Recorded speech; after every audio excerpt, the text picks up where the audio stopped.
How on earth did the Hebrew throne of ancient Egypt and Canaan end up in Great Britain under Queen Elizabeth II?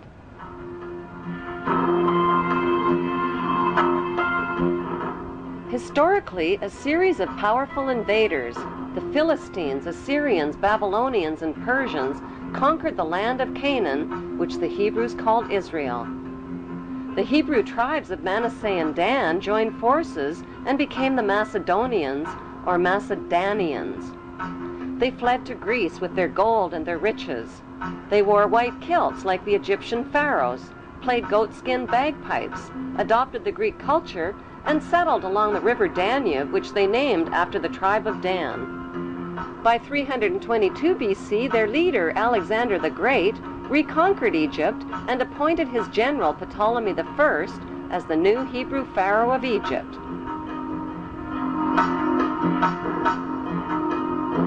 Cleopatra was the last in a succession of Hebrew Ptolemy kings. Although Cleopatra is considered to be the last of the Egyptian pharaohs, author Ralph Ellis claims that Jesus was the last of the Hebrew pharaohs of Egypt. Jesus, a pharaoh? How is that possible? The historical facts show that the last pharaoh of Egypt was Ptolemy XV, who was nicknamed Caesarion, or Little Caesar. Born in 47 BC, Caesarion was the son of two of the most famous parents in world history, Roman ruler Julius Caesar and Egyptian pharaoh Cleopatra. When Caesarion's mother, Cleopatra, proclaimed herself to be the reincarnation of the virgin goddess Isis, Caesarion became the son of a virgin mother goddess. When Caesarion's father, Julius Caesar, was elevated to the status of god by the Roman Senate, Caesarion was recognized as the son of God and heir to God's kingdom, the Roman Empire. Caesarion was also recognized as the son of God in Egypt, after his mother named him co-ruling pharaoh of Egypt. Cleopatra declared Caesarion to be the king of kings at the age of 13 during the Donations of Alexandria ceremony in 34 BC.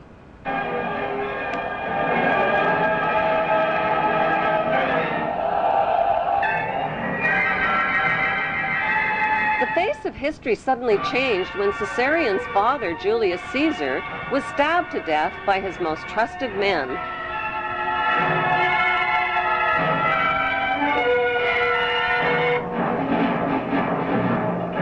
Octavian, the adopted son of Julius Caesar, swiftly seized power as the new Roman emperor. After Caesar's death, Cleopatra became romantically involved with a married commander from Caesar's army named Mark Antony. Mark Antony and Cleopatra parented 3 children, a twin boy and girl, followed by a second boy. Since Caesarion was Julius Caesar's son and the rightful heir to the Roman Empire, Cleopatra feared for his safety. When Octavian's mighty Roman army invaded Egypt, Cleopatra arranged for Caesarion's safe passage out of Egypt with her most trusted servants.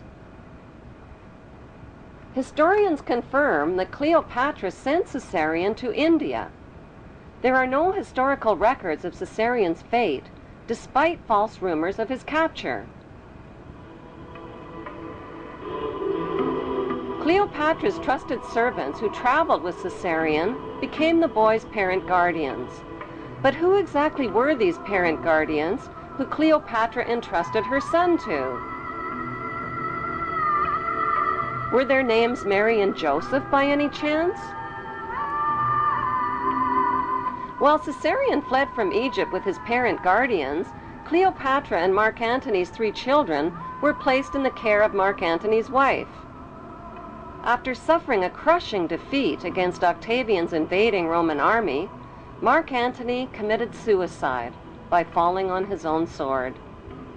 The devastated Cleopatra also committed suicide by a self-inflicted poisonous snake bite.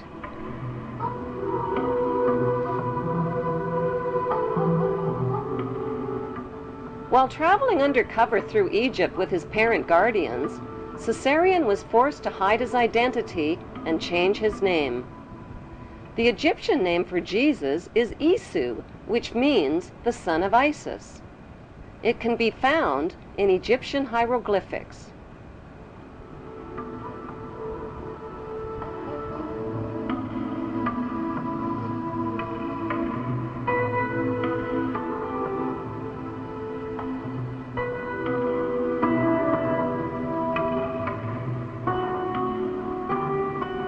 Matthew 2, verses 13 and 14 of the Bible tell a parallel story of the young child Jesus and his mother fleeing into Egypt with Joseph under the cover of night.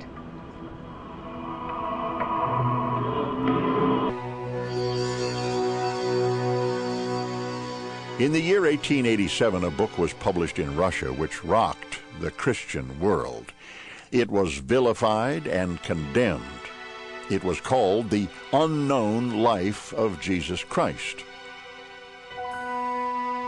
The writer, Nicholas Notovich, was a respected journalist. Notovich claimed his book was a factual report of a trip he made to the Himalayan mountains in remote northern India. Notovich may well have been the first outsider to make his way to Hemis, an isolated Buddhist monastery hidden high in the Asian mountaintops. Gaining the confidence of an elderly monk, he was shown ancient scrolls which tell the story of a scholar and prophet named Issa. In these secret records, Issa is described as a foreigner from a small Mediterranean country. The stranger arrived in India as a teenaged boy to study the teachings of the Buddha. And according to the scrolls, he lived here 500 years after the prophet Buddha died, a time that coincides exactly with the lost years of Jesus. Nicholas Notovich was convinced that Issa was Jesus of Nazareth, and that he carried back to his homeland the principles of Buddhism.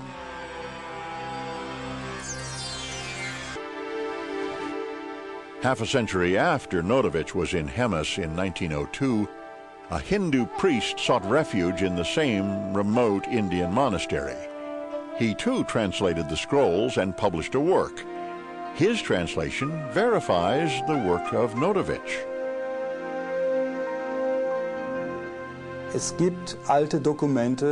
Ancient writings do exist from both Persia as well as India that Jesus did indeed travel to India, but we do not have 100% proof that he was there.